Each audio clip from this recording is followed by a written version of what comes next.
Hey guys, it's Ned here coming at you with a Transformers toy review, and yeah. So this is the 2007 Target exclusive of Jazz, and this this toy. Not only is it very nostalgic for the time and era to me, but it's pretty good. Uh, there's like a few problems, but I can forgive it. I can forgive it because one, this is a pre-owned toy, which was gifted to me from my father for Xmas, and two, it's from 2007. It's not gonna be like fucking Legacy Galvatron levels of fucking great. But with all that said, I very much enjoy this mold, and this is funny enough another toy grail of mine.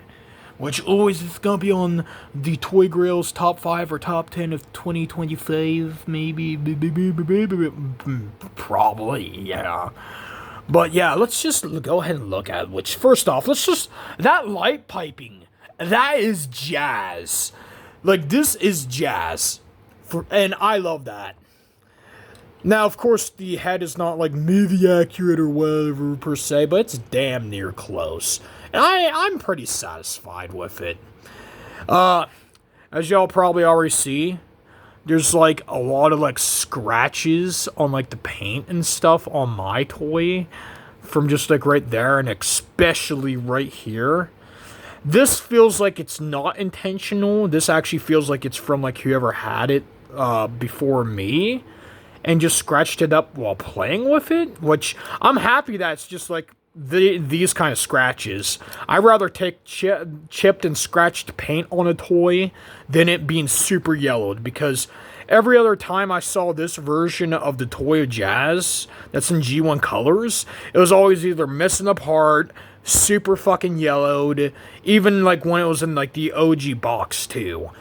And this sucked that like you had like some gunk right there and like the crevices. Yeah, but I don't care. Somebody very much loved this a lot, and I love it now too. He has the Autobot emblem above his crotch. He's probably gonna lubricate like Bumblebee. Yeah.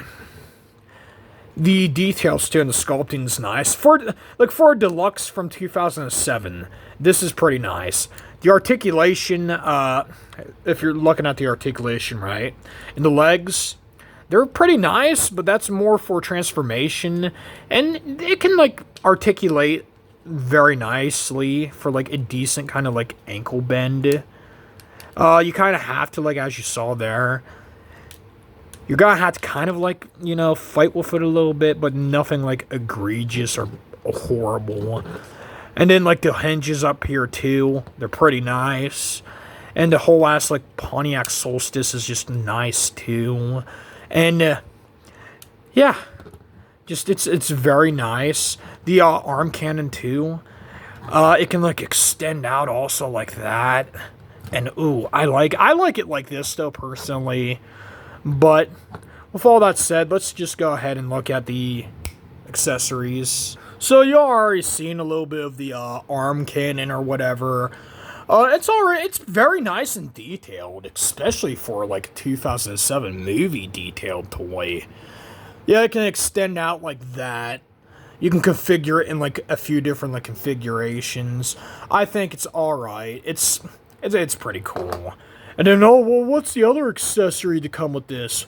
Well, this is a kind of fucking just like, oh, Hasbro kind of like, oh, let's have another accessory because we can kind of thing. But I guess this is considered an accessory because in the actual instructions, you're meant to like just like pull it off of this right here, which, I mean, yeah, I guess. A lot of people bitch about parts forming with a lot of toys and shit. But, like, as an example, the Transformers Prime Deluxe Ironhide / Cup mode, for how, like, the hood is, like, basically, like, super ugly on the front, and a lot of people bitch that, oh, they had to parts form to make it look nice and just reverse it back on the peg. I mean, if Hasbro probably put it on the instructions for a Transformer, people would probably not bitch as much about that flaw with that toy. This is meant to be like right here on like the wheel though, and I mean it's kind of cool. It serves no real purpose outside of being like a shoulder shield.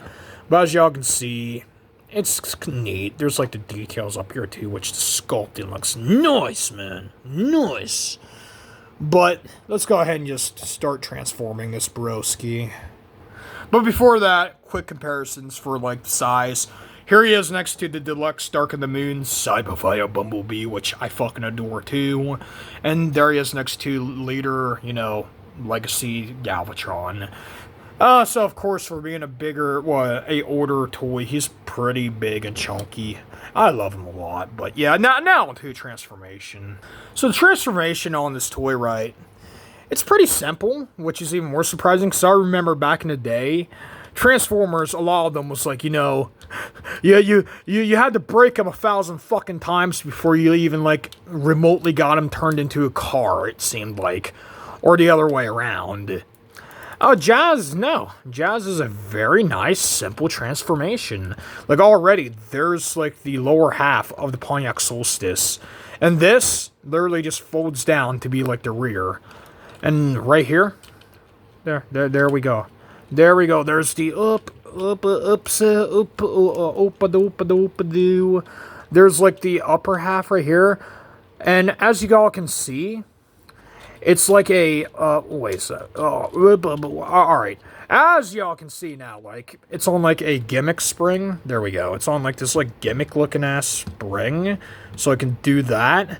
But there's a flaw to this because when it's like, I had to put a little bit of paper and cardboard in mine, just so the head can stay up while in robot mode, because it would like droop down like this in robot mode, and you'd barely see the fucking actual like head.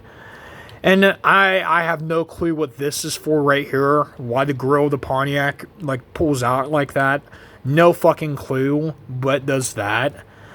But yeah, already, from what you all can probably see, there's already the ass end of the Solstice. Now, the arms are very nice and simple to transform to. Just do it like that, then you move it in like that inwards, right like that, and then just rinse, wash, repeat. It is rinse, wash, repeat. And there we have Jazz's 2007 Pontiac Solstice. Oh, that is right there. This is a very beautiful Pontiac Solstice. And for those of you who, know me, I love diecast toys and shit, right? Diecast is one of the breads and butters of my channel for toys. And one of my top 10 favorite vehicles, like for like actual real world like cars and trucks and shit, is the 2007 Pontiac Solstice. And it's a shame Pontiac is no longer around, because goddamn was this car beautiful. And you can see all the paint chips and shit too from probably the previous owner, but then also like a lot of it feels like it could be from like the previous owner, but a lot of it feels like it could be intentional from Hasbro too. And yeah, a little bit of a hood crevice right there, but I mean, is what it is whenever you have to shove, a little bit of cardboard paper in a part of an area of a transformer just for the gimmick to not completely ruin the robot mode of a toy. But with that said, I want to quickly do some comparisons in vehicle mode also. Which here's the Legacy Deluxe Hotshot and the Jada Toys, Bumblebee from Rise of the Beast. And yeah, this is, for being a old deluxe, too, for its vehicle mode, it is pretty decently accurate for the actual size of a Pontiac Solstice. Because that's somebody who actually seen a Pontiac Solstice in person, too, plenty of times. Yeah, the Pontiac Solstice is not as tiny as what that Studio Series one is. I have the Studio Series Jazz. I like it. But mine is like horribly damaged with the paint. I tried refixing the paint, but I just did not care. And honestly, I love this one way more. The actual vehicle mode is big, like it's supposed to be. The robot mode, though not super articulated is still articulated enough to have fun. And it's just a fun toy to play with. I love it a lot. But with all that said, though, I still think this is a fun toy, and yeah, we would never see a toy exactly like this from Hasbro with this kind of like decent quality, because modern Hasbro, they make a lot of great Transformers. Modern Hasbro does. Hell, even like Transformers from like 2010 are still very fucking great, with like a bunch of articulation that even modern Transformers have and beyond to this day. But that's what I like about this. That's what I like about this toy. It's not like the most articulated. It's not the most uber detailed, but it's detailed enough. It's fun. It's nostalgic. It makes me happy. And there's a few other, '07 toys I would like in my collection. I would love the '07 Voyager Starscream back in my collection, because I actually had that when I was younger, but it was the Revenge of the Fallen version. I like the '07 Deluxe Optimus. I have that. I really loved it a lot too. And yeah, there's a few others I would love too, but they ain't like toy grails. This is a toy grail for me. I love it a lot. And with that said, sup bitches, this looks like a cool place to kick it, and y'all take it easy, folks.